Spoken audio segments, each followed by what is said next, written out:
लोग इस वीडियो में Uttar Pradesh public service commission की पीसीएस मेंस एग्जामिनेशन की सिलेबस को डिटेल्स में जानने की कोशिश करेंगे। इससे पहले वाले वीडियो में हम लोगों ने जाना था कि किस तरह से एग्जामिनेशन पैटर्न है, और इस वीडियो में हम लोग सिलेबस के बारे में बात करेंगे। हमने ये जाना था कि टोटल 8 पेपर मेंस में हमें लिखने होते हैं, और ये जो मेंस पेपर है 8 पेपर, पहला पेपर जो है वो एक हिंदी है और एक ऐसे है, जो कि 150 मार्क्स के क्वेश्चंस पूछे जाते हैं यहाँ पर, और इनको लिखने के लिए, हर एक पेपर को लिखने के लिए 3-3 घंटे का समय दिया जाता है। ये ऑलरेडी हम लोगों ने सीख लिया है, देख लिया है, जो कि एग्जाम पैटर्न में ही हमने ये बताया था। इस वीडियो में हम लोग समान अध्ययन के जो 6 पेपर हैं उनके बारे में जानने की कोशिश करेंगे। जो हर एक जो पेपर है वो 200 मार्क्स का होता है, अर्थात कि जो टोटल मार्क्स है 200 गुना 6 बराबर 1200 मार्क्स के ये पेपर हो जाते हैं हमारे समान अध्ययन के जो 6 पेपर हैं। पहला जो पेपर है इसके सिलेबस को हम लोग देखते हैं। इसका जो पहला टॉपिक है वो कहता है भारतीय संस्कृति के इतिहास में प्राचीन काल से आधुनिक काल तक। डिटेल्स में हमें प्राचीन काल से लेकर आधुनिक काल तक जानना है, जिसमें इसके कलारूप, इसकी साहित्य, इसकी वास्तुकला के महत्वपूर्ण पहलू को हमें देखना होगा। प्राचीन काल से कहने का मतलब कि इंडस वैली सिविलाइजेशन से लेकर मौर्य टाइम पीरियड में देखेंगे, गुप्तास के बारे में देखेंगे, और डिटेल्स में सल्तनत कालीन हो, मुगल कालीन हो और ब्रिटिश कालीन जो भी कला है उनके बारे में हमें यहाँ पर जानना है टॉपिक 1 में। दूसरा जो टॉपिक है आधुनिक भारतीय इतिहास में 1757 ईस्वी से लेकर 1947 ईस्वी के बीच में जो भी महत्वपूर्ण घटनाएं घटी हैं, व्यक्तित्व यहाँ पर जो है एवं समस्याएं क्या हुई, उनके बारे में हमें डिटेल्स में जानना है। अर्थात कि 1757 से लेकर जो मेजर इवेंट थी, वो 1757 का बैटल ऑफ प्लासी हो उसके बारे में हम लोग देख सकते हैं, बैटल ऑफ बक्सर हो वो हम लोग देख सकते हैं।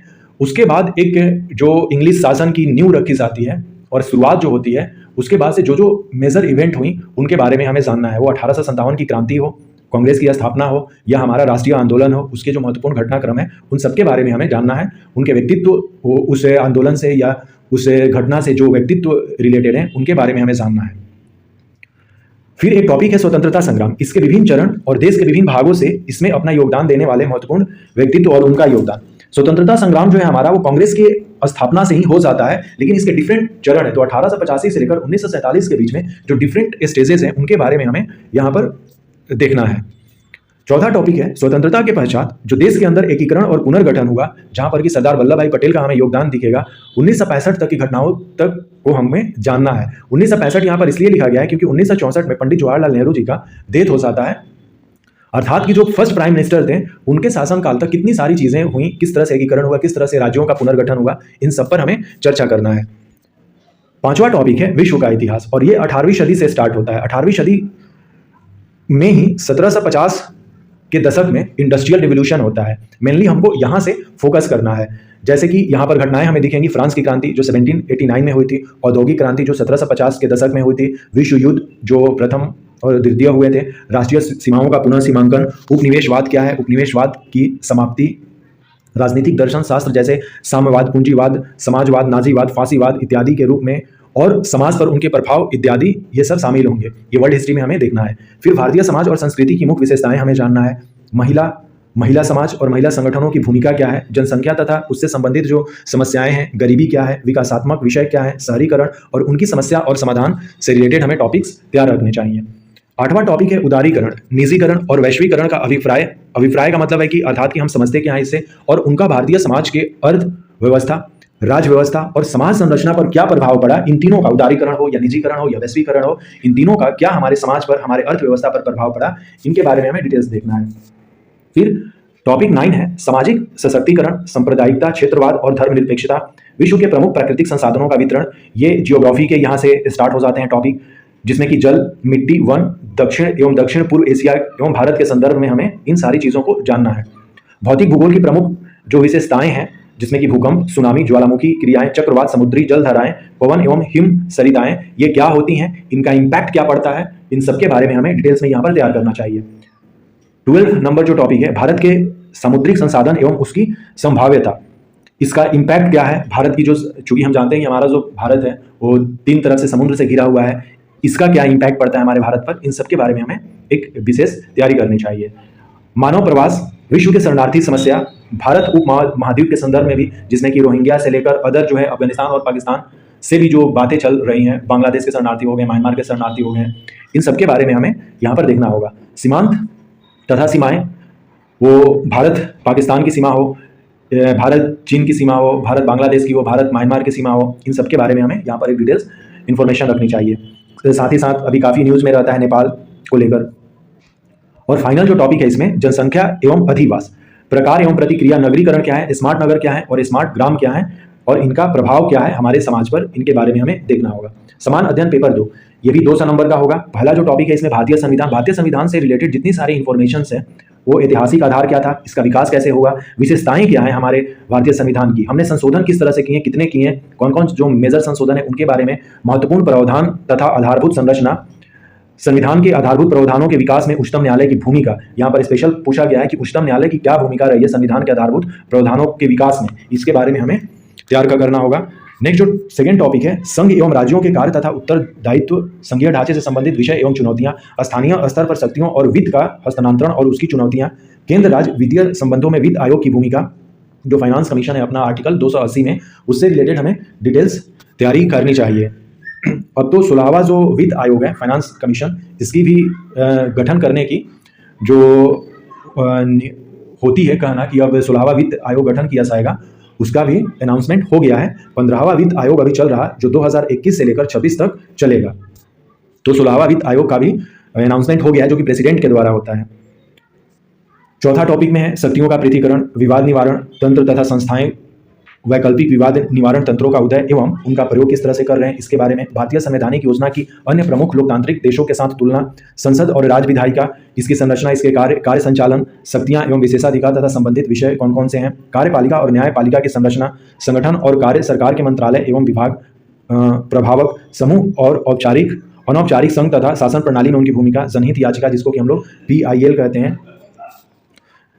8वां टॉपिक है जनप्रतिनिधित्व अधिनियम की मुख्य विशेषताएं, विभिन्न संवैधानिक पदों पर नियुक्तियां, शक्तियां, कार्य तथा उनके उत्तरदायित्व। तो जो भी संवैधानिक पद हैं उनका एक हमें लिस्ट बनाना होगा, वो कैग हो, अटॉर्नी जनरल हो, इनके सारे बारे में हमें, इनकी नियुक्तियां कौन करता है, शक्तियां क्या हैं, इनकी उत्तरदायित्व क्या है, ये सब हमें देखना होगा। फिर सांविधिक, विनियामक और विभिन्न अर्ध न्यायिक निकाय, नीति आयोग समेत उनकी विशेषताएं एवं कार्यभाग, सरकारी नीतियों और विभिन्न क्षेत्रों के विकास के लिए हस्तक्षेप, उनके अभिकल्पन तथा कार्यान्वयन के मुद्दे एवं सूचना संचार प्रौद्योगिकी जो कि ICT है।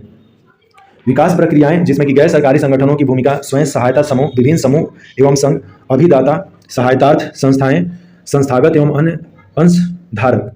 13वां टॉपिक है केंद्र एवं राज्यों द्वारा जनसंख्या के अति संवेदनशील वर्गों के लिए कल्याणकारी योजनाएं और इन योजनाओं का कार्य निष्पादन, इन अति संवेदनशील वर्गों की रक्षा एवं बेहतरी के लिए गठित तंत्र, विधि संस्थान एवं निकाय। 14वां टॉपिक है स्वास्थ्य, शिक्षा, मानव संसाधनों से संबंधित सामाजिक क्षेत्र, सेवाओं के विकास एवं प्रबंधन से संबंधित विषय। 15वां टॉपिक है गरीबी और भूख से संबंधित विषय एवं राजनीतिक व्यवस्था के लिए इनका निहितार्थ। शासन व्यवस्था, पारदर्शिता और जवाबदेही के महत्वपूर्ण पक्ष, E-गवर्नेंस का अनुप्रयोग, मॉडल, सफलताएं, सीमाएं और संभावनाएं, नागरिक चार्टर, पारदर्शिता एवं जवाबदेही और संस्थागत व अन्य उपाय। 17वां टॉपिक है लोकतंत्र में उभरती हुई प्रवृत्तियों के संदर्भ में सिविल सेवाओं की भूमिका। 18वां टॉपिक है भारत एवं अपने पड़ोसी देशों से उसके संबंध। 19वां है द्विपक्षीय, क्षेत्रीय और वैश्विक समूह और भारत से संबंधित और अथवा भारत के हितों को प्रभावित करने वाले करार। 22वां टॉपिक है भारत के हितों एवं अप्रवासी भारतीयों पर विकसित तथा विकासशील देशों की नीतियों तथा राजनीति का प्रभाव। 21वां टॉपिक है महत्वपूर्ण अंतर्राष्ट्रीय संस्था और मंच, उनकी संरचना, अधिदेश तथा उनका कार्यभाग। 22वां टॉपिक है क्षेत्रीय, राष्ट्रीय एवं अंतर्राष्ट्रीय महत्व के समसामयिक घटनाक्रम। अब समान अध्ययन 3 हम लोग देखेंगे, ये भी 200 मार्क्स के होते हैं, सारे पेपर जो हैं वो 200 मार्क्स के होते हैं, जिसमें कि इकोनॉमिक्स से रिलेटेड हमें टॉपिक्स देखने को मिलेंगे। फर्स्ट टॉपिक इकोनॉमिक्स से रिलेटेड है, भारत में आर्थिक नियोजन, उद्देश्य एवं उपलब्धियां, नीति आयोग की भूमिका, सतत विकास के लक्ष्य, जो भी SDG हैं, जो 17 SDG हैं, इनके बारे में हमें पूरी तरह से लिस्ट एक हमारे पास होना चाहिए, क्योंकि इनका जो इस्तेमाल है अदर पेपर में भी हम लोग करते हैं।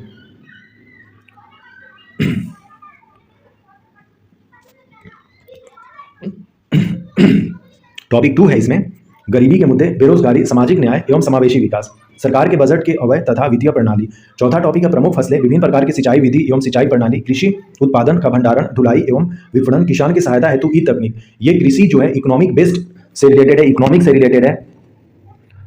5वां जो टॉपिक है अप्रत्यक्ष एवं प्रत्यक्ष कृषि अनुदान तथा न्यूनतम समर्थन मूल्य से जुड़े मुद्दे, सार्वजनिक वितरण प्रणाली का क्या उद्देश्य है, इसका क्रियान्वयन किस तरह से है, परिसीमाएं किस तरह से है, सुदृढ़ीकरण, खाद्य सुरक्षा एवं बफर भंडारण किस तरह से किया जाए, कृषि में तकनीकी अभियान हम लोग किस तरह से इस्तेमाल कर सकते हैं। छठा जो टॉपिक है, भारत में खाद्य प्रसंस्करण व संबंधित उद्योग, कार्य क्षेत्र एवं महत्व, स्थान निर्धारण, उद्योग और अधो प्रवाह, आवश्यकताएं, आपूर्ति श्रृंखला प्रबंधन, इस तरह के टॉपिक्स देखेंगे हमें। भारत में स्वतंत्रता के पश्चात भूमि सुधार, भारत में वैश्वीकरण तथा उदारीकरण के प्रभाव जो है, यहाँ पर भी वैश्वीकरण और उदारीकरण दिख रहा हमें, इसका प्रभाव, औद्योगिक नीति में परिवर्तन तथा इनके औद्योगिक विकास पर प्रभाव। नौवां टॉपिक है आधारभूत संरचनाएं, जिसमें कि ऊर्जा, बंदरगाह, सड़क, विमानपत्तन तथा रेल के बारे में बातें की गई हैं। 10वां टॉपिक है विज्ञान एवं प्रौद्योगिकी, जिसमें कि इसके विकास एवं राष्ट्रीय सुरक्षा, भारत की विज्ञान एवं प्रौद्योगिकी नीति का दैनिक जीवन में अनुप्रयोग। 11 टॉपिक है विज्ञान एवं प्रौद्योगिकी में भारतीयों की उपलब्धियां, प्रौद्योगिकी का संवेदन, स्वदेशीकरण, नवीन प्रौद्योगिकियों का विकास, प्रौद्योगिकी का हस्तांतरण, द्वि अनुप्रयोगी तथा तकनीकी उपयोग प्रौद्योगिकियां। 12 टॉपिक है सूचना एवं संचार प्रौद्योगिकी, अंतरिक्ष प्रौद्योगिकी, कंप्यूटर, ऊर्जा स्रोतों, नैनो प्रौद्योगिकी, सूक्ष्म जीव विज्ञान, जैव प्रौद्योगिकी क्षेत्र में जागरूकता, बौद्धिक संपदा अधिकारों एवं डिजिटल अधिकारों से संबंधित मुद्दे। टॉपिक 13 है इसमें पर्यावरण सुरक्षा एवं पारिस्थितिकी तंत्र, वन्य जीव संरक्षण, जैव विविधता, पर्यावरणीय प्रदूषण एवं क्षरण, पर्यावरणीय संघात आकलन, आपदा के बारे में पूछ दिया गया है। 14वें टॉपिक में गैर पारंपरिक सुरक्षा एवं सुरक्षा की चुनौतियों के रूप में आपदा, उसका समन एवं आपदा का समन एवं प्रबंधन करना है। अंतर्राष्ट्रीय सुरक्षा की चुनौतियां, जिसमें कि आणविक प्रसार के मुद्दे, अतिवाद के कारण तथा प्रसार, संचार तंत्र, मीडिया की भूमिका तथा सामाजिक नेटवर्किंग, साइबर सुरक्षा के आधार, मनी लॉन्ड्रिंग तथा मानव तस्करी। 16वां टॉपिक है इसमें भारत की आंतरिक सुरक्षा की चुनौतियां, जिसमें कि आतंकवाद, भ्रष्टाचार, बगावत तथा संगठित अपराध आते हैं। फिर से 17वां टॉपिक है सुरक्षा बलों की भूमिका, इसके प्रकार तथा शासनाधिकार, भारत का उच्च रक्षा संगठन, कृषि, बागवानी, वानिकी एवं पशुपालन के मुद्दे। अब जो समान अध्ययन पेपर 4 है, इथिक्स से रिलेटेड है। इसमें पहला जो टॉपिक है नीति शास्त्र तथा मानवीय अंतः संबंध, मानवीय क्रियाकलापों में नीति शास्त्र का सार तत्व, इसके निर्धारक और परिणाम, जिसमें कि नीति शास्त्र के आयाम, निजी और सार्वजनिक संबंधों में नीति शास्त्र, मानवीय मूल्य, जिसमें कि महान नेताओं, सुधारकों और प्रशासकों के जीवन तथा उनके उपदेशों से शिक्षा मूल्य विकसित करने में परिवार, समाज और शैक्षणिक संस्थाओं की भूमिका। दूसरा टॉपिक है अभिवृत्ति, इसके अंतर वस्तु क्या है, जिसको कि हम कंटेंट कहेंगे, इसकी संरचना, कार्य, विचार तथा आचरण के परिप्रेक्ष्य में इसका प्रभाव एवं संबंध, नैतिक और राजनीतिक अभिरुचि, सामाजिक प्रभाव और सहमति पैदा करना। तीसरा टॉपिक है इसमें सिविल सेवा के लिए अभिरुचि तथा बुनियादी मूल्य, सत्यनिष्ठा क्या है, निष्पक्षता तथा गैर तरफदारी, वस्तुनिष्ठता, सार्वजनिक सेवा के प्रति समर्पण भाव, कमजोर वर्गों के प्रति सहानुभूति, सहिष्णुता तथा करुणा। संवेगात्मक बुद्धि, इमोशनल इंटेलिजेंस जिसको हम लोग कहते हैं, इसकी अवधारणा तथा आयाम, प्रशासन और शासन व्यवस्था में उनकी उपयोगिता और प्रयोग। 5वां टॉपिक है भारत तथा विश्व के नैतिक विचारकों तथा दार्शनिकों का योगदान।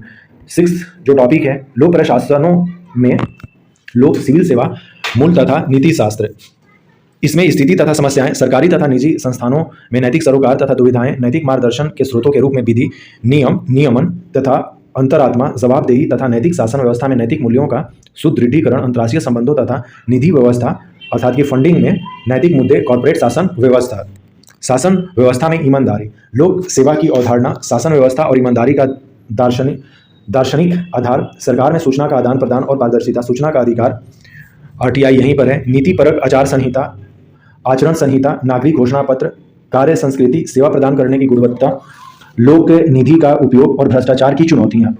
ये सारे टॉपिक्स हैं और इन सारे टॉपिक्स पर केस स्टडी जो है 2 से 3 केस स्टडी भी दिए जा सकते हैं। ये क्वेश्चन पेपर हम लोग देखेंगे तो हमें पता चल जाएगा कि किस तरह के केस स्टडी दिए जाते हैं। अब जो नए पेपर जोड़े गए हैं, जो 2023 में जोड़े गए हैं, जो पूरी तरह से उत्तर प्रदेश के परिप्रेक्ष्य में हम लोग ऐसा कर सकते हैं कि पूरी तरह से उत्तर प्रदेश के ही ये टॉपिक्स हैं सारे, पेपर 5 और पेपर 6 में। तो समान अध्ययन जो पेपर 5 है, उत्तर प्रदेश का इतिहास, सभ्यता, संस्कृति एवं प्राचीन नगर, उत्तर प्रदेश की वास्तुकला, उसकी महत्ता एवं रख रखाव, संग्रहालय, अभिलेखागार एवं पुरातत्व, ये जितने सारे टॉपिक्स हैं वो जनरल स्टडी के पेपर 1 से लेकर पेपर 6 तक। अब हमें प्रीलिम्स एग्जामिनेशन के लिए भी इसे पूरी तरह से रट लेनी चाहिए, क्योंकि सिलेबस को ही तैयार कर लेने से 50% से ज़्यादा जो क्वेश्चन है डायरेक्ट जो है हमें क्वेश्चन पेपर में देखने को मिलेंगे प्रीलिम्स एग्जामिनेशन में। तीसरा टॉपिक है भारत के स्वतंत्रता संग्राम में 1857 से पहले एवं बाद में उत्तर प्रदेश का योगदान। अब उत्तर प्रदेश से रिलेटेड जो भी व्यक्ति थे 1857 में, उनके बारे में हमें जानना होगा। उत्तर प्रदेश के सुविख्यात स्वतंत्रता सेनानी एवं व्यक्तित्व, उत्तर प्रदेश में ग्रामीण, शहरी एवं जनजातीय मुद्दे, सामाजिक संरचना, त्यौहार, मेले, संगीत, लोक नृत्य, भाषा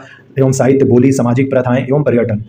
उत्तर प्रदेश की राज्य व्यवस्था जिसमें शासन प्रणाली, राज्यपाल, मुख्यमंत्री, मंत्रिपरिषद, विधानसभा एवं विधान परिषद, केंद्र राज्य संबंध, जितनी सारी इन्फॉर्मेशन है पॉलिटी से लेकर वो सारे यहाँ पर जितने सारे टॉपिक्स हैं, राज्यपाल और मुख्यमंत्री हैं, इनसे रिलेटेड जो संबंधित आर्टिकल्स हैं वो सब हमें कर लेना होगा। हमारा विधानसभा किस तरह से है, 403 सीट्स है, यहाँ पर विधान परिषद में 100 सीट है, विधान परिषद का क्या कॉन्सेप्ट है, ये सब कुछ करते हुए हमें केंद्र राज्य संबंध को भी समझना है कि कौन कौन से कमेटी आए, उन्होंने क्या क्या रिकमेंडेशन किया।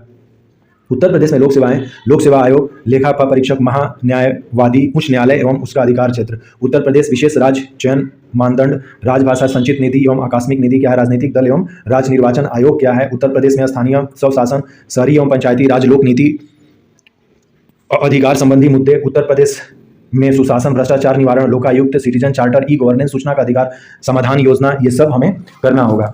जो ऊपर में हम लोगों ने पॉलिटी में किया और ये सब जैसे सिटीजन चार्टर का तो डिफिनेशन एक ही होगा। अब हम सेंटर में करें या कहीं भी करें या स्टेट में करें, अब उसके हिसाब से हमें यहाँ पर तैयार रखना होगा। उत्तर प्रदेश में भूमि सुधार और इसका प्रभाव, उत्तर प्रदेश में सुरक्षा से जुड़े मुद्दे, वो उग्रवाद एवं प्रसार एवं उसके विकास के बीच संबंध क्या है, ब्राह राज्य एवं अंतर्राज्यीय सक्रियकों से आंतरिक सुरक्षा के लिए चुनौती पैदा करने में संचार, नेटवर्क, मीडिया एवं सोशल नेटवर्किंग साइट की भूमिका क्या है, इसके बारे में हमें बात करनी होगी। वो साइबर सुरक्षा के बुनियादी नियम, काले धन को वैध बनाना एवं इसकी रोकथाम, विभिन्न सुरक्षा बल एवं एजेंसियां और उनका शासनादेश, अधिकार पत्र, ये सब हमें यहाँ पर करने होंगे। सीमावर्ती क्षेत्रों में सुरक्षा चुनौतियां एवं उनका प्रबंधन, संगठित अपराधों का आतंकवाद से संबंध। उत्तर प्रदेश में कानून व्यवस्था एवं नागरिक अधिकार सुरक्षा। उत्तर प्रदेश में स्वास्थ्य एवं चिकित्सीय मुद्दे। उत्तर प्रदेश में शिक्षा प्रणाली, भारत के विकास में उत्तर प्रदेश की भूमिका, उत्तर प्रदेश की समसामयिक घटनाएं जो करंट इश्यूज हैं उनके बारे में हमें इस टॉपिक में करना है। 18 है जल शक्ति मिशन एवं अन्य केंद्रीय योजनाएं एवं उनके क्रियान्वयन। तो और भी जो अन्य क्रियाएं हैं या योजनाएं हैं उनके बारे में हमें देखना होगा। उत्तर प्रदेश में गैर सरकारी संगठन, यहाँ पर भी NGO, इनके मुद्दे क्या हैं, योगदान और इनका प्रभाव क्या है। उत्तर प्रदेश में पर्यटन पर डिटेल्स में हमें बनाना चाहिए। 1 या 2 क्वेश्चन हमें देखने को मिलेंगे ही पूरे 6 पेपर में। वो ऐसा नहीं है कि इसी पेपर में, ऊपर वाले पेपर्स में भी हमें पर्यटन देखने को मिले। इसके मुद्दे क्या हैं, संभावनाएं क्या हैं। उत्तर प्रदेश में विभिन्न क्षेत्रों में नवाचार, इसके मुद्दे, इसका समाज में रोजगार एवं सामाजिक आर्थिक विकास पर प्रभाव। अब पेपर 6 देखते हैं। उत्तर प्रदेश का आर्थिक परिदृश्य, इकोनॉमिक से रिलेटेड अब हमें देखने को मिलेंगे टॉपिक। बजट की मुख्य विशेषताएं, बुनियादी ढांचा एवं भौतिक संसाधनों का महत्व। उत्तर प्रदेश का व्यापार, वाणिज्य एवं उद्योग। उत्तर प्रदेश की लोक कल्याणकारी योजनाएं, परियोजनाएं एवं नियोजित विकास, मानव संसाधन एवं कौशल विकास। उत्तर प्रदेश में निवेश, मुद्दे एवं प्रभाव। उत्तर प्रदेश की लोक वित्त एवं राजकोषीय नीति, कर एवं आर्थिक सुधार, एक जिला एक उत्पाद नीति। उत्तर प्रदेश में नवीकरणीय ऊर्जा एवं गैर नवीकरणीय ऊर्जा संसाधनों की योजना एवं प्रबंधन। उत्तर प्रदेश की जननांकिकी, जनसंख्या एवं जनगणना। उत्तर प्रदेश में कृषि का व्यवसायीकरण एवं कृषि फसलों का उत्पादन। उत्तर प्रदेश में नवीन वानिकी नीति। उत्तर प्रदेश में कृषि एवं सामाजिक वानिकी। उत्तर प्रदेश में कृषि विविधता, कृषि की समस्याएं एवं उनका समाधान। उत्तर प्रदेश में विभिन्न क्षेत्रों में विकासीय सूचकांक। उत्तर प्रदेश का भूगोल, जिसमें कि भौगोलिक स्थिति इसकी क्या है, उच्च चावच एवं संरचना किस तरह से, जलवायु, सिंचाई, खनिज, अपवाह प्रणाली एवं वनस्पति। डिटेल्स में हमें फिजियोजियोग्राफी पॉइंट ऑफ व्यू से हमें उत्तर प्रदेश के भूगोल को देखना होगा। उत्तर प्रदेश में राष्ट्रीय उद्यान एवं वन्यजीव अभ्यारण्य कितने हैं, किस तरह से हैं, उनका इम्पैक्ट क्या है हमारे समाज पर। परिवहन तंत्र कैसा है। उत्तर प्रदेश में औद्योगिक विकास, शक्ति संसाधन एवं अधोसंरचना। उत्तर प्रदेश में प्रदूषण एवं पर्यावरण के मुद्दे, प्रदूषण नियंत्रण परिषद एवं इनके कार्य। उत्तर प्रदेश में प्राकृतिक संसाधन, जिसमें कि मृदा, जल, वायु, वन, घास मैदान, आर्द्रभूमि। उत्तर प्रदेश के जलवायु परिवर्तन में मौसम पूर्वानुमान से संबंधित मुद्दे। उत्तर प्रदेश के संदर्भ में अधिवास, पारिस्थितिकी तंत्र, संरचना एवं कार्य समायोजन, जीव जंतु एवं वनस्पतियां। प्रीलिम्स एग्जामिनेशन में भी अब हम लोगों ने देखा है कि 15 से लेकर 22-24 तक जो क्वेश्चन है वो स्पेशली इन्वायरमेंट के क्वेश्चन पूछे जा रहे हैं, जियोग्राफी के नहीं। जियोग्राफी के तो 20 एवरेज क्वेश्चन पूछे जाते हैं, 20 प्लस क्वेश्चन हो सकते हैं जियोग्राफी के, और प्लस में जो इन्वायरमेंट के क्वेश्चन हैं वो भी 15 से 22 के बीच में पूछे जा रहे हैं। तो जियोग्राफी और इन्वायरमेंट जो है काफी इंपॉर्टेंट है प्रीलिम्स एग्जामिनेशन के लिए भी। उत्तर प्रदेश के संदर्भ में अधिवास, पारिस्थितिकी तंत्र, संरचना, कार्य समायोजन, जीव जंतु, ये वनस्पति, सब कुछ देखना है। उत्तर प्रदेश में विज्ञान एवं तकनीक के मुद्दे, प्रसार एवं प्रयत्न। उत्तर प्रदेश में मत्स्य, अंगूर, रेशम, फूल, बागवानी एवं पौध उत्पादन तथा उत्तर प्रदेश के विकास में इनका प्रभाव। इन सारे जो कृषि एक तरह से जो ये रिलेटेड चीज़ें हैं, अंगूर या रेशम की खेती हो या फूल की खेती हो या बागवानी खेती हो, इनका विकास और इनका प्रभाव क्या है उत्तर प्रदेश पर, ये हमें देखना है। उत्तर प्रदेश के विकास में सार्वजनिक एवं निजी साझेदारी को प्रोत्साहित करना, ये टॉपिक हैं जो कि हम लोगों ने Uttar Pradesh public service commission की जो PCS मेंस एग्जामिनेशन है उसका पूरे 6 पेपर का सिलेबस को हम लोगों ने देखा। अब इसके अकॉर्डिंग अपनी तैयारी को हमें आगे बढ़ाना होगा। हर एक जो टॉपिक है उनके बारे में कम से कम हमारे पास 10 सेंटेंस, 10 वाक्य होने चाहिए लिखे, जिससे कि उसका पूरा हमें इंफॉर्मेशन पता चल जाए, और जितनी संभावना हो नोट्स को हमें लाइन और वर्ड में तैयार करना चाहिए जिससे कि एक प्लास्टिक अप्रोच अपना क्लियर हो सके।